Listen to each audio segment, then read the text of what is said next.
Alright guys, how's everybody doing today? So, I want to talk about the importance of not taking yourself too seriously. As I smile and laugh. Because it plays into so many things on so many levels. And this is coming to you completely unscripted. I haven't prepared this in any way, shape, or form, but I felt like it was important to talk about. This is what I was inspired to talk about today. So here we go. So the whole reason why this came up, just to share with you, I have been, maybe you've noticed in my videos, wearing more things on my head. I've also been trying to wear my hair down more than I used to, but you wouldn't know that very much because I wear my hair down in most of my videos. But in a lot of my daily life, I wear my hair up. And I do this because there's a Kundalini practice of wearing something on your head to remind you that you share one mind with God. And so because I originally wasn't about that turban life, I started just wearing my hair up in a ponytail and a bun, something. Because I felt like I could benefit from a reminder that I share one mind with God. And so as of recently, I've been adopting that more and more with my bandanas as headbands, my scarf on my head, things of that nature. All the way up to me getting this white scarf, Kundalini, turbaning it.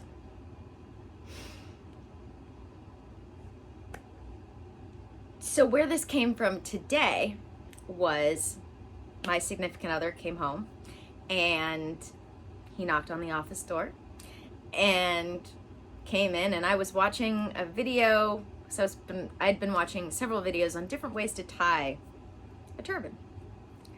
And we got to talking, and he just started making all of these jokes about becoming a headbanger, very inappropriate jokes. And I was just laughing my ass off. At some point, he said something about preferring me to bench press goats than to become some sort of religious zealot in any particular way. Granted, we share a lot of the same spiritual beliefs. There is a difference between being deeply spiritual and being religiously zealotous. Anyway, this whole time he's making fun of me. And I even explained to him, the reason why I did this. And I think this is the first time I've ever actually explained it to him as this has gone on. Because we live together. So, we we live together, but you don't always tell each other everything all the time. Despite popular beliefs, there are some things you do that just don't come up. So I was explaining to him earlier, I've been doing this because I felt like I needed a reminder that I share one mind with God. And he was like, do you really need the reminder? I was like, yeah, I did. I was like, okay. And then proceeded to make all sorts of jokes. And, I have my skull cap that my amazing friend Tanya made me, 2 of them actually. I was wearing that. He makes jokes at me all the time when I wear it. And not only does it not offend me, but I find it hilarious because I don't take it personally. I don't take it personally. And on some level, I think I can do that because I agree with him and understand where he's coming from. That's why I started by wearing my hair up to start this process. And it's funny because we actually started having this conversation because we were having a conversation, like I was saying the other day in one of my other videos, about how I integrated God and Christian terms into my vernacular as someone who previously identified as a witch, having had, negative, bad experiences. Negative, bad, not negative, bad experiences with people who considered themselves Christians. So we were kind of talking about this idea of slowly integrating things to become open. And so being able to not take yourself too seriously becomes a great way to start opening yourself up to, like I said, all sorts of things. And especially being open-minded in general. We can all find ourselves thinking, oh, I'm open-minded for all sorts of reasons. But if you're not willing to take in both sides and a middle ground and consider them all and not find yourself firmly on one side or the other, but being actually open to all possibilities, that is open-mindedness. Not, oh, well, I'll take in this, but I'm going to stay firm over here. That's not open-mindedness. Open-mindedness is walking into a conversation, being willing to be swayed.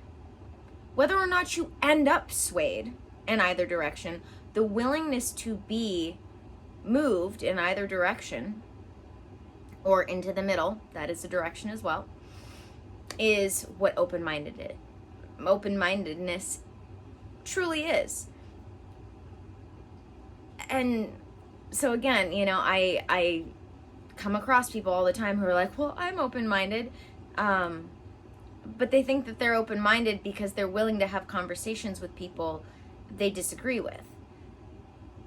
But just because you're willing to have a conversation with somebody you disagree with doesn't mean you're open-minded. That just means that you're not going to get offended when someone disagrees with you, which can be a great start. Like not taking yourself too seriously. That applies to being able to understand that people have opinions that differ from yours. That's part of not taking yourself too seriously. But that's not open-mindedness at its apex. When you are truly, truly open-minded, you are willing to walk into a conversation no matter what you believe, being willing to be swayed. Like I said, whether or not you end up so, you are willing to. And so being able to start off by just being able to joke about yourself, being able to not be bothered by the fact that someone might have a differing opinion. Those are all great starts. But I have to tell you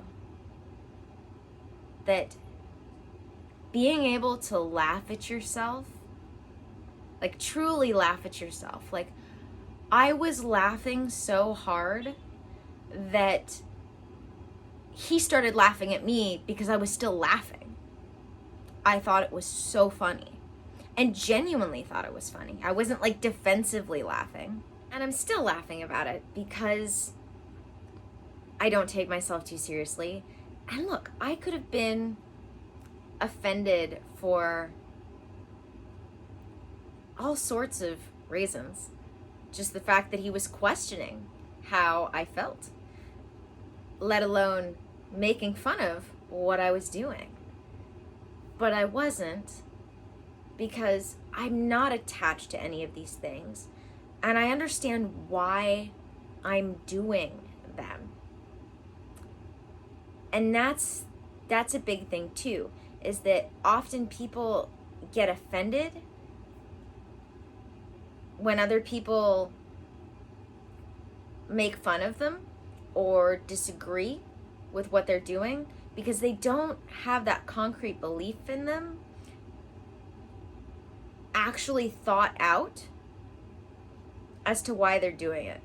When you know something, you don't have to defend it and you don't have to explain it unless you want to, or someone has graciously asked you to. But for me, what it comes down to is that I know that, in my opinion, based on my belief system, that it was helpful for me to wear things on my head to remind me that I shared a mind with God. So he can make fun of it all he wants. It doesn't bother me because I'm not attached to doing it, because I haven't attached it to my identity. It's something that I do. It's not something that I am. And therefore, it doesn't matter where it comes from, because it's what I want to do, not who I am.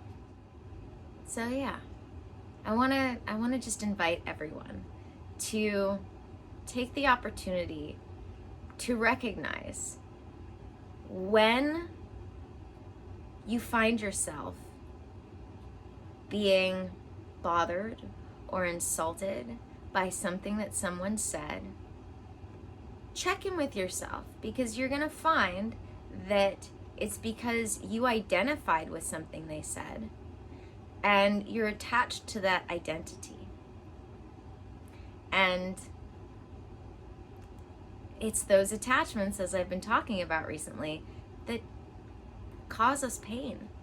And there's no reason why we need to feel that pain, because we don't really need to identify with most of the things that we identify with. Apart from the fact that we're a spirit having a temporary human experience born into this body, as I say, I am me, and I do things. Any of those things you do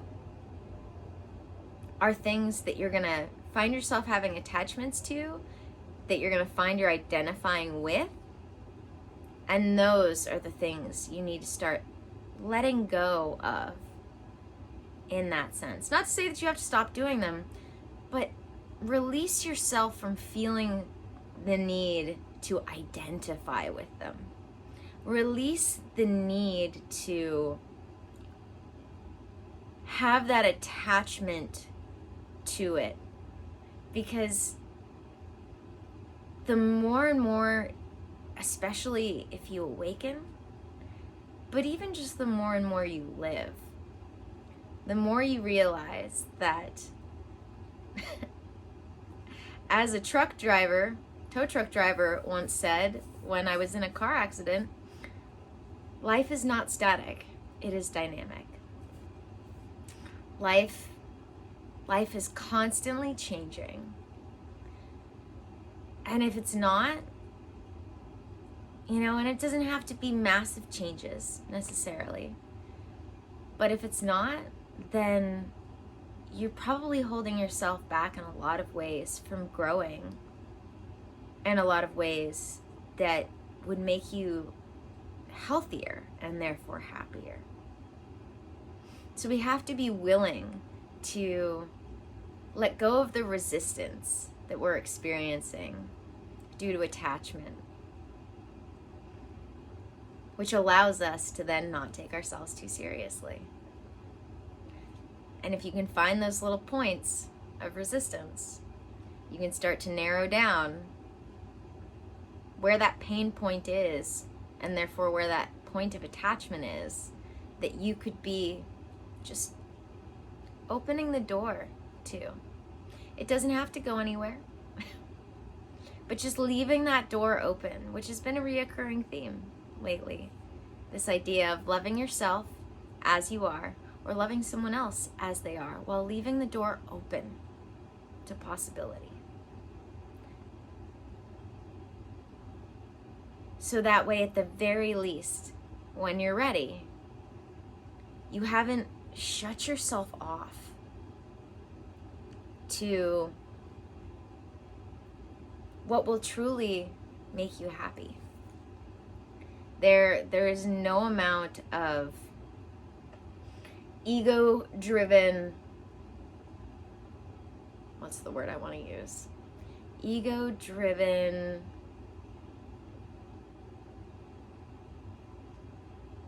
almost wanted to say self-censorship. Ego-driven denial. There's no amount of ego-driven denial that shuts you down that is going to be good for you. And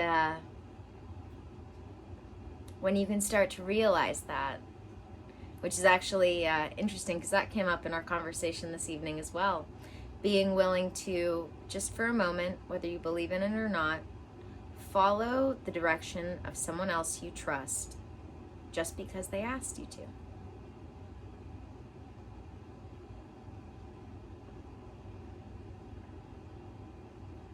It takes having people you trust. But you'll find that it's not going to hurt you to try. It's not going to hurt you to try, even if the act of trying is only just leaving the door open for yourself to potentially try in the future. Because that very act of just leaving open the possibility is enough to get started. So, yeah. That's my story, and I'm sticking to it.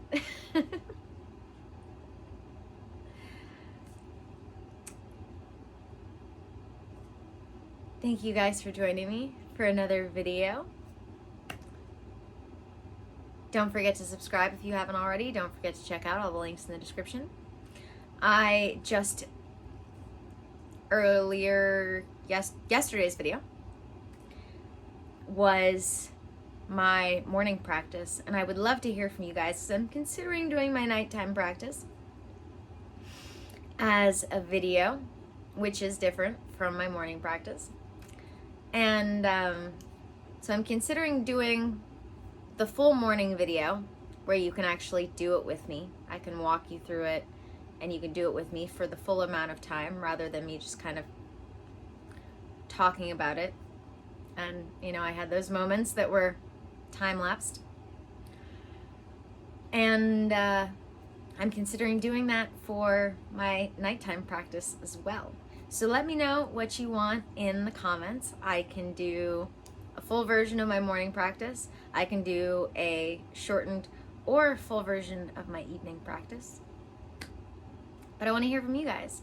And speaking of which, hearing from you guys, don't forget to sign up for my mailing list because I want your input. And the next email I'm putting out for my mailing list is a survey, just a survey, to find out what you guys want from me moving forward. So yeah. Once again, thank you for joining me for another video. And Blackwood here, your Silicon Valley sage sister, to make life kinder and simpler. To bring consciousness to the forefront of your daily life, to make life kinder and simpler. And I hope I do that for you. May the energies you serve you well. And let's keep making our way through.